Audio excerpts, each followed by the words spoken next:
नमस्कार बच्चों, कक्षा 7 के बच्चे मेरे साथ पाठ 3 पढ़ रहे हैं शब्द विचार, जिसमें हम अभी प्रयोग के आधार पर शब्दों को पढ़ रहे हैं। विकारी शब्द। बच्चों, विकारी शब्द 4 प्रकार के होते हैं: संज्ञा, सर्वनाम, विशेषण और क्रिया। इन चारों में ही विकार उत्पन्न हो जाता है। संज्ञा शब्द कैसे विकारी हो जाता है? किसी व्यक्ति, स्थान, वस्तु अथवा भाव का बोध कराने वाले शब्द संज्ञा शब्द कहलाते हैं। ये तो हमारी संज्ञा की परिभाषा हो गई। जैसे लड़की पढ़ती है और लड़कियां पढ़ती हैं। लड़की पढ़ती है एक वचन है और लड़कियां पढ़ती हैं बहुवचन का प्रयोग हो गया। यह मिताली की पुस्तक है, ये मिताली की पुस्तकें हैं। यहाँ भी एक वचन से बहुवचन का प्रयोग हो रहा है। अब सर्वनाम। सर्वनाम शब्दों का प्रयोग कैसे हो जाता है? संज्ञा के स्थान पर बोले जाने वाले सर्वनाम शब्द कहलाते हैं। जैसे वह खेलता है, वे खेलते हैं। वह के स्थान पर वे का प्रयोग हो गया। यह मेरी पुस्तक है, ये मेरी पुस्तकें हैं। यह के स्थान पर ये का प्रयोग हो जाता है और ये बदलाव हो जाता है। अगला है विशेषण। संज्ञा अथवा सर्वनाम की विशेषता बताने वाले शब्द विशेषण शब्द कहलाते हैं। ये विशेषण की परिभाषा है। जैसे काला बैल, काली गाय, काले बछड़े। पुराना कपड़ा, पुरानी पुस्तक, पुराने मित्र। अर्थात किसी चीज़ की विशेषता बताई जाए तो वो विशेषण कहलाते हैं। संज्ञा या सर्वनाम की जो विशेषता बताते हैं वो विशेषण कहलाते हैं। अब क्रिया शब्द। जिस शब्द से कार्य के होने या करने का बोध होता है वे क्रिया शब्द कहलाते हैं। ये क्रिया की परिभाषा है। जैसे राहुल बाजार गया, सुमन विद्यालय गई। गया और गई क्रिया दोनों के द्वारा हुई, परंतु जिस तरह से संज्ञा होती है उसी तरह से, या जैसे लिंग होता है उसी तरह से क्रिया बदल जाती है। अगला आता है बच्चों अविकारी शब्द। अविकारी शब्द क्या होते हैं? वे शब्द जो लिंग, वचन, कारक आदि में के प्रभाव से परिवर्तित नहीं होते। ऐसे शब्द जिनमें लिंग, वचन, कारक में कोई परिवर्तन नहीं होता है अविकारी शब्द कहलाते हैं। जैसे तेज, धीरे धीरे, तथा, और, के लिए, के नीचे, अरे आदि। ये 4 प्रकार के होते हैं: क्रिया विशेषण, संबंध बोधक, समुच्चय बोधक और विस्मयादि बोधक। अब क्रिया विशेषण अविकारी शब्द कौन से होते हैं? क्रिया विशेषण जो अविकारी शब्द क्रिया की विशेषता बताते हैं क्रिया विशेषण कहलाते हैं। जैसे अमन तेज दौड़ता है। कैसे दौड़ता है? दौड़ता क्रिया है और कैसे दौड़ रहा है? वो तेज दौड़ रहा है, तो क्रिया की विशेषता बताई जा रही है। बच्चे तेज दौड़ते हैं, यहाँ भी क्रिया की विशेषता बताई जा रही है।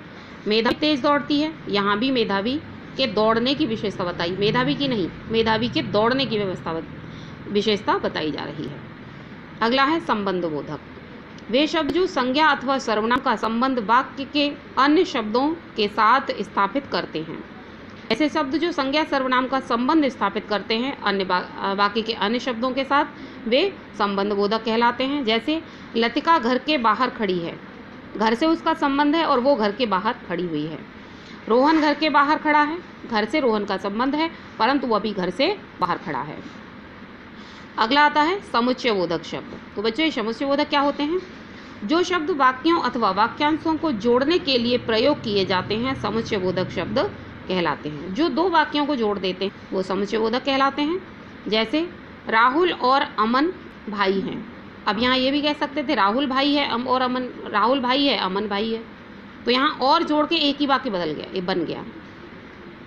तुलिका और काव्या बहनें हैं, तो यहाँ और शब्द से दोनों शब्दों को जोड़ा जा रहा है, पूरे वाक्य को जोड़ा जा रहा है, इसलिए यहाँ पर ये समुच्चय बोधक शब्दों का प्रयोग हुआ है।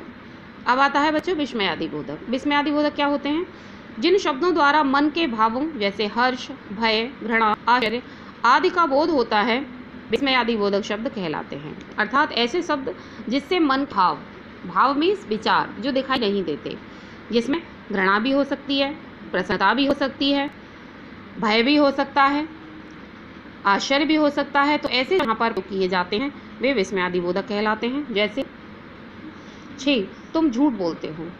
हाय मैंने यह क्या कर डाला। 6 तुम झूठ बोलती हो। हाय तुमने ये क्या कर डाला।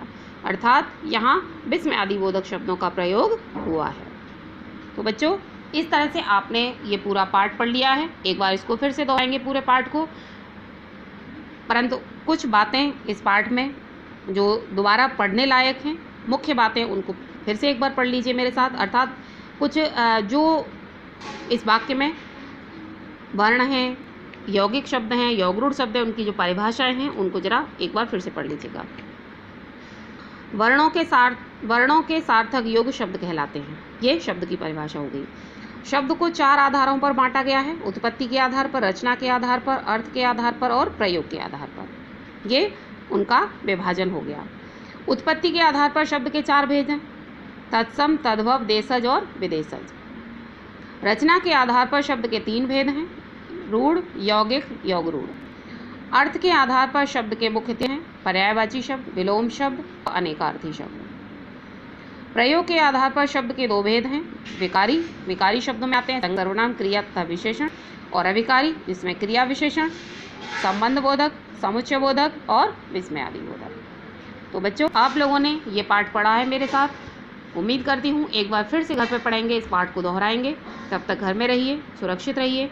और जिन बच्चों की फ़ीस रह गई है तो मैं उनके माता पिता से फिर निवेदन करूँगी कि बच्चों की फ़ीस जल्दी से जल्दी विद्यालय में सबमिट कराइए, क्योंकि इस आपत्ति के समय में आप सभी का सहयोग